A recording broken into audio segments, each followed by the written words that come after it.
गेवराई ते विद्यमान आमदार विजयराजे पंडित यांच्या मतदारसंघात नागरिकांचे हाल होताना पाहायला मिळत आहे। गेवराई मतदारसंघातील बेलापुरी येथील वडमारे वस्तीच्या लोकांना अक्षरशः नदीतून वाट काढावी लागते। अनेक वर्षापासून स्थानिक नागरिकांना जीव मुठीत घेऊन या नदीतून वाट काढावी लागते। निवडणुका लागल्या की लोकप्रतिनिधींकडून याबाबतीत आश्वासने दिली जातात, मात्र निवडणुका संपताच याकडे दुर्लक्ष केले जाते। या नदीवरून लहान मुलांना, महिलांना, वयोवृद्ध नागरिकांना मोठा त्रास सहन करावा लागत आहे। पावसाळ्यात या लोकांना जीव मुठीत घेऊन वाट काढावी लागते। पावसाळ्यात नदीला पाणी आल्यावर मुलांना शाळेत जाता येत नाही, वयोवृद्ध नागरिकांना दवाखान्यात नेता येत नाही, यासह अनेक अडचणींचा सामना वडमारे वस्तीवरील नागरिकांना करावा लागतो। या वस्तीवरील लोक दलित असल्याने त्यांच्या मतांपुरताच वापर केला जातो, मात्र त्यांच्या विकास कामाकडे कोणीच लक्ष देत नाही। विद्यमान आमदार विजयराजे पंडित यांनी निवडणुकीच्या वेळी या लोकांना ये-जा करण्यासाठी कायमची व्यवस्था करून देण्यात येईल असे आश्वासन दिले होते, मात्र निवडणुकीनंतर हे आमदार परत या वस्तीकडे फिरकलेच नसल्याचे स्थानिक नागरिकांनी सांगितले। केवळ दलित वस्ती असल्याने या ठिकाणचा विकास होत नसल्याचे देखील स्थानिक नागरिक सांगत आहेत। काय सांगाल, नेमके काय अडचण आहे तुमची? आम्हाला शाळाची अडचण आहे, आम्हाला कुठं दुखणं आलं तर नेता येत नाही, डिलिव्हरी आम्हाला कुठं लय आडवं येत आता, लहान लहान लेकरं घेऊन कसं जायचं पाण्यातून आम्ही, लय इथून महाग बी असेच कॅमेरे नेले पण एकाने नाही करून दिला। या संदर्भात आपण आमदाराकडे काय मागणी केली का? आमदाराकडे बी केली, सगळ्याकडेच केली, कुणीच काय रिक्षा घेणार ना। आणि आम्हाला शाळेत जाताना आमचे कमरापर्यंत पाणी लागतंय। आमची 4 महिने शाळा बुडती, शाळा बुडती आमची 4 महिने, शिक्षण होत नाही आमचं। माझं नाव यश महादेव वडमारे आहे। मी सध्या 9वी मध्ये आहे, 9वी मध्ये शिकत आहे। आता आम्हाला पावसाळ्यात शाळेत जायला खूप अडचण होते, पाठीमागे कमराच्या वरती पाणी होतं। पावसाळ्यात 4-5 महिने शाळा अशीच बुडते। काय सांगशील बाळा? आम्हाला शाळेत जाताना खूप त्रास होतो आणि नाही का जे पण येतात ना ते फक्त करू म्हणतात पण ते करत नाही। शाळेला जायला हा एकच रस्ता आहे का? हो। कितीला आहेस तू? 9वीला। माझं नाव कल्पना महादेव वडमारे, आमच्या वस्तीचं नाव आहे बेलापुरी वस्ती। आम्हाला खूप अडचण होती पाण्यासाठी, पाण्यातून जाता येत नाही, मुलांना शाळेतून जाता येत नाही, काय नाही। 5-6 महिने मुलांची शाळा बुडती, वृद्ध माणसांना जर आजारी पडले तर नेता येत नाही पाण्यातून। आणि परत आमच्या 2-3 वर्षापूर्वी आमच्या इथले एक माणूस पाण्यामुळेच आजारी पडले म्हणून त्यांना नेता आलं नाही, म्हणून ते मृत्युमुखी पडले। तुमची आता मागणी काय आहे? आमची मागणी बस एवढीच मागणी की आम्हाला इथं पूल करून द्यावं म्हणून, बाकी आमची काही मागणी नाही। आता तुम्हाला पण दिसत असेल ना आमची काय परिस्थिती इथं, यावरून तुम्ही जाणून घ्या। बाबा काय सांगाल, काय अडचण आहे तुम्हाला नेमकी?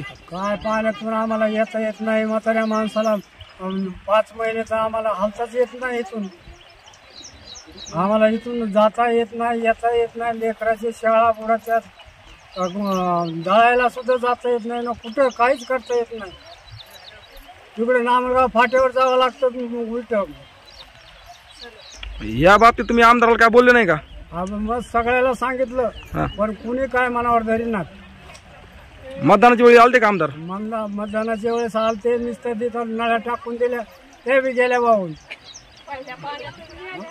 मग त्यांनी काय पूल बांधण्याचे काय आश्वासन दिले होते का?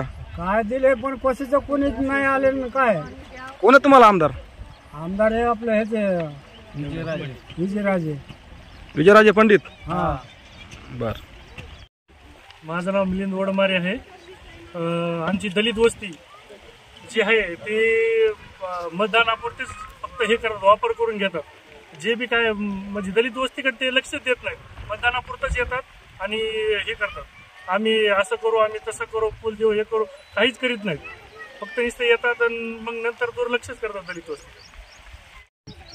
आता तुम्ही पाहिलं असं सगळे लहान थोर मुलं, म्हातारे माणसं, पूर्ण बाया माणसं पण या पाण्यातून 4-6 महिने या पाण्यातून वागावं लागतं त्यांना। जास्त पाणी आलं तर त्यांना जाता पण येत नाही आणि लेकरांच्या शाळा पण 4-4 महिने घरी बसावं लागते। कधी कधी तर दळायला साधे पीठ साधे भेटत नाही त्यांना, अन्न साधे भेटत नाही, त्या किराणाचं सामान सुद्धा भेटत नाही त्यांना। आणि इलेक्शन आले की सगळे आमदार, खासदार, लोकसभा निवडणूक आली किंवा विधानसभा निवडणूक आली की सगळे कार्यकर्ते पाण्यातून कमरा इतकाली यायची त्यांची तयारी असते वस्तीवर, कारण की इथं जवळपास लोकसंख्या 100 ते 150 लोकसंख्या जवळपास आहे. त्यांच्या मतदानाच्या स्वार्थापोटी ते ह्या पाण्यातून पण गाडी रोडला उभा करून इकडे वस्तीवर येतात आणि म्हणतात आम्ही तुमच्यासाठी पूल बांधून देऊ, तुमच्यासाठी हे करून देऊ, तुमच्यासाठी हे वजन आणू. नुसते येऊन चक्र मारतात. त्यांचा स्वार्थ संपला. एकदा मतदान होऊन पडलं की कुणी आलेला पण निवडून आलेला पण येत नाही आणि पडलेला पण येत नाही. त्यांचा स्वार्थ संपला की नुसते आश्वासन देऊन तयार होतात आणि नंतर फोन पण केला की आम्हाला कधी पण अर्ध्या रात्रीचा फोन करा, आम्ही तुमच्या मदतीसाठी कधी पण येऊ. पण आम्ही त्यांच्या जर भेट घ्यायला गेलं तर 4-4 तास त्यांच्या बाहेर बसावं लागतं.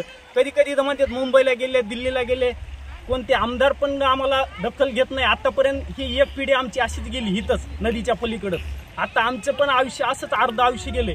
आमच्या लहानाल्या लेकरांचं सध्या असंच आयुष्य इथून पुढं पण जाणार आहे. त्यामुळे कुणी दखल घेत नाही, काय नाही. आम्हाला ह्यातून प्रशासनाने आणि जिल्हाधिकारी साहेबांनी यांनी सगळ्यांनी लक्ष देऊन आम्हाला छोटासा गाव आहे ना आमचे लेकरं बाळ नदीच्या पलीकडे जाण्यासाठी आमचा रस्ता करावा. कारण की इकडून चौकून नदी पूर्ण गोल येडा आहे नदीचा. आम्हाला पलीकडं पण रस्ता नाही, पलीकडे लोकांच्या जमिनी हे काय जाऊन देत नाही आणि इकडे अलीकडे नदी आडवी. आम्हाला रस्ता फक्त अर्धा 500 मीटरच्या अंतरावर आमच्या घरापासून आणि नदी रस्त्याचं अंतर आहे, पण आम्हाला तेवढा पार करण्यासाठी फक्त ही नदी आडवी.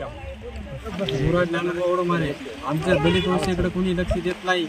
नुसतं इलेक्शनच्या टायमाला म्हणजे असं करू तसं करू, पुन्हा नंतर कोणी लक्ष देत नाही, काय नाही. आमचे रस्त्याचे खूप त्रास होत आहे. नदीला पाणी आले की आम्हाला जाता येत नाही, येता येत नाही, काय नाही.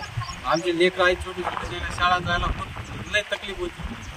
पाण्यात परवा दिवशी एक बारकी पोरगी शाळा जाताना पडली, तिचे सगळे वया पुस्तक सगळे भिजून गेले, ते दप्तर बी वाहून गेलं. ती शाळात पण गेली नाही. आता तिला डबल वया पुस्तक घेऊन यावं लागतं.